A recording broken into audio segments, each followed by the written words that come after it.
बिस्मिल्लाहिर्रहमानिर्रहीम, अस्सलाम वालेकुम। मैं फैज़ान रिजवी हूँ और आप मेरे यूट्यूब चैनल देख रहे हैं। रूस और यूक्रेन के दरमियान जारी टेंशन्स में इजाफे और व्लादिमीर पुतिन से होने वाली मुलाकात के नताइज के बावजूद फ्रांस के सदर इमैनुअल मैक्रोन मायूस नहीं हुए, बल्कि जब यूक्रेन में कीव में सहाफ़ी की जानिब से उनसे मायूसी से मुतल्लिक सवाल पूछा गया तो वो नाराज़ हो गए।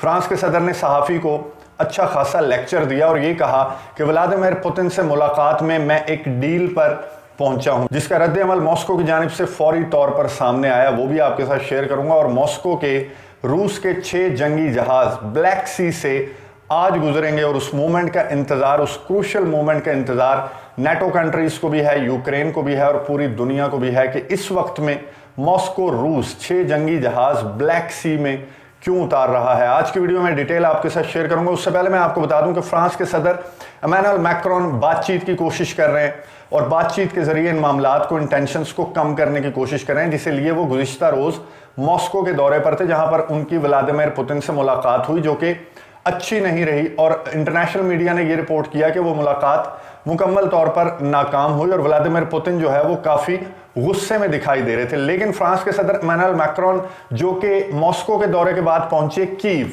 वहां पर उन्होंने मुलाकात की यूक्रेन के सदर व्लादिमीर ज़ेलेंस्की से और बातचीत के बाद जॉइंट प्रेस कॉन्फ्रेंस की, जिसमें सहाफ़ी ने उनसे सवाल कर दिया फ्रांस के सदर से और ये कहा कि व्लादिमीर पुतिन बहुत गुस्से में नजर आ रहे थे, मुलाकात के कोई नताइज नहीं निकले, आपकी जो कोशिशें हैं, काविशें हैं, वो कामयाब होती हुई दिखाई नहीं दे रही, तो आपको क्या इन चीज़ों पर डिसअपॉइंटमेंट है, मायूसी है। तो फ्रांस के सदर इमैनुअल मैक्रोन नाराज़ हो गए और उन्होंने सहाफ़ी को एक अच्छा खासा लेक्चर दे दिया। लेक्चर सुन लीजिए फ्रांस के सदर इमैनुअल मैक्रोन का, जिसके बाद उन्होंने क्या दावा किया और मॉस्को ने उस दावे को किस तरह से मुस्तरद किया। इस क्लिप के बाद आपके साथ डिटेल शेयर करता हूं। For your first question, well, actually for both questions that you've asked me,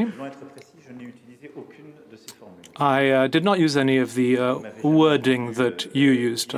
You've never heard me use the word that you just said when it comes to the situation in the Ukraine. I just made a comparison by saying that closing NATO's open door policy would be a problem for several countries, including the Ukraine. But I only made this comparison, and I never actually brought up the kind of wording that you just used. I think it's important to make this clear. I didn't use these terms either in my talks with journalists or in the discussion. So I think you. France के सदर ने सहाफ़ी को कहा कि ये जो लफ्ज़ तुमने इस्तेमाल किया ना, डिसअपॉइंटमेंट का लफ्ज़ था जो सहाफ़ी ने इस्तेमाल किया था, कि ये जो लफ्ज़ तुमने इस्तेमाल किया ये मैंने कभी पूरी ज़िंदगी में इस्तेमाल नहीं किया, मेरा ग्रोन अप ऐसा नहीं हुआ। बहुत लंबा लेक्चर सहाफ़ी को दिया और ये कहा कि ऐसा नहीं है कि मेरा मॉस्को का दौरा नाकाम हुआ, बल्कि मैं व्लादिमीर पुतिन के साथ एक डील पर पहुंच चुका हूं और व्लादिमीर पुतिन ने मुझे यकीन दहानी करवाई है और हम बहुत जल्द बातचीत के जरिए इन मामलात को हल कर लेंगे। अब ये स्टेटमेंट जो फ्रांस के सदर इमैनुअल मैक्रोन ने उस सहाफ़ी के सवाल के जवाब में दी, इस पर मॉस्को का फौरी तौर पर रद्द-ए-अमल सामने आ गया। बैकग्राउंड में आपको नजर आ रहा होगा, मॉस्को ने कहा कोई डील नहीं हुई।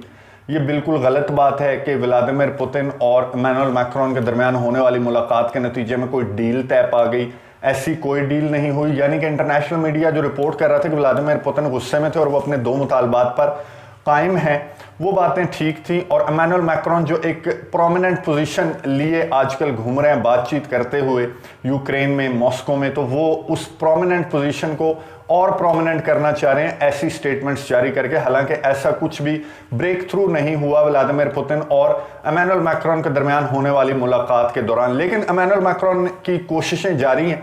वो यूक्रेन में कीव में उन्होंने ज़ेलेंस्की से मुलाकात की और मीडिया से गुफ्तगू करते हुए उन्होंने ये कहा कि बातचीत की कोशिशें अभी तक जारी हैं। नॉर्मैंडी फॉर्मेट पर मॉस्को ने एतमाद का इजहार किया और व्लादिमीर पुतिन ने यह कहा कि अगर बातचीत के जरिए मॉस्को के तहफ़्फ़ुज़ात दूर हो जाते हैं, मुतालबात सुने जाते हैं और बातचीत की टेबल पर ये मामलात हल हो जाते हैं तो वेल एंड गुड है।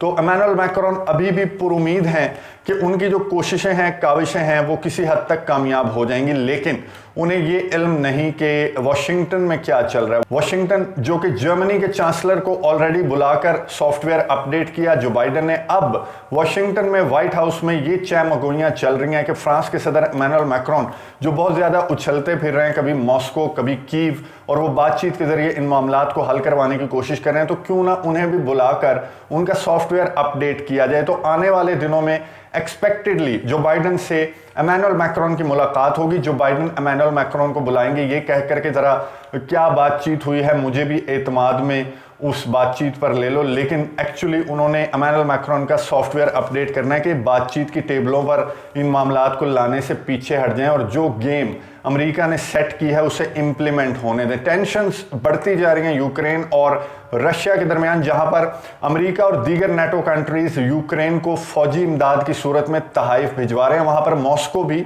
अपने जो फौजी हैं उनकी तादाद बढ़ा रहा है, ना सिर्फ यूक्रेन के बॉर्डर पर बल्कि बेलारूस में और ब्लैक सी के अतराफ जो मॉस्को की अफवाज हैं उनकी तादाद बढ़ाई जा रही है, जो कि मॉस्को भी मान रहा है कि हाँ, अगर इस तरह से नेटो कंट्रीज से, नेटो अफवाज से मॉस्को को खतरात हैं और जिस तरह से यूक्रेन को फौजी अड्डा बनाने पर तुले हुए हैं नेटो कंट्रीज, तो फिर मॉस्को को भी अपनी तैयारियां मुकम्मल रखनी चाहिए। रूस के 6 जंगी जहाज आज ब्लैक सी से गुजरेंगे और ये 6 जंगी जहाज ब्लैक सी से जिस मूवमेंट गुजरेंगे, इस वक्त जब मैं वीडियो रिकॉर्ड कर रहा हूं तो चंद घंटों के बाद इन जहाज़ों ने, 6 जंगी जहाज़ों ने ब्लैक सी से गुजरना है। तो मॉस्को जो है उसकी जानिब से ये रद्द अमल सामने आया कि ये जो जंगी जहाज़ हैं, जो बहरी ड्रिल्स हैं, इनकी अनाउंसमेंट हमने 1-1.5 महीना पहले कर दी थी। तो इसका कोई मकसद नहीं है कि मॉस्को यूक्रेन पर हमले की तैयारी कर रहा है, इसका कोई मकसद नहीं है जो अमेरिका और बरतानिया जैसे ममालिक एग्जेजरेट करके पैनिक क्रिएट करने के लिए बता रहे हैं। हम सिर्फ अपनी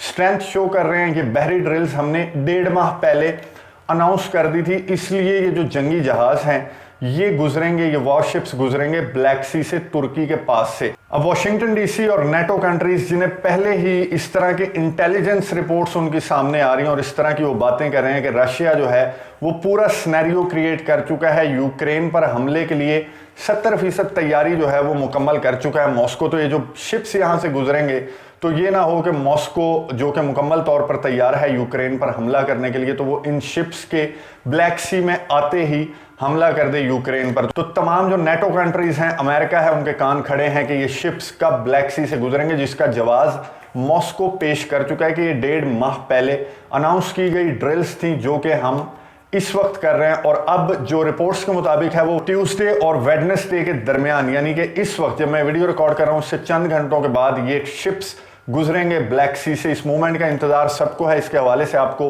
अपडेट्स दूंगा। और इमैनुअल मैक्रोन की कोशिशें किस हद तक कामयाब होती हैं या उससे कबल अमेरिकी सदर जो बाइडन मैक्रोन को बुलाकर भी उनका सॉफ्टवेयर अपडेट कर देंगे। मॉस्को ने हामी भरी है इमैनुअल मैक्रोन से मुलाकात में कि वो यूक्रेन के सदर ज़ेलेंस्की से मुलाकात के लिए भी तैयार हैं और बातचीत की हर कोशिश को मॉस्को सपोर्ट करता है, लेकिन उससे कबल मॉस्को के जो 2 मुतालबात हैं उन्हें भी सुनना ज़रूरी है। तो ये मामलात किस जानिब जाते हैं इन पर नज़र रखेंगे, आपको अपडेट्स देता रहूँगा। अगली वीडियो तक के लिए इजाज़त दीजिए, अल्लाह हाफिज़।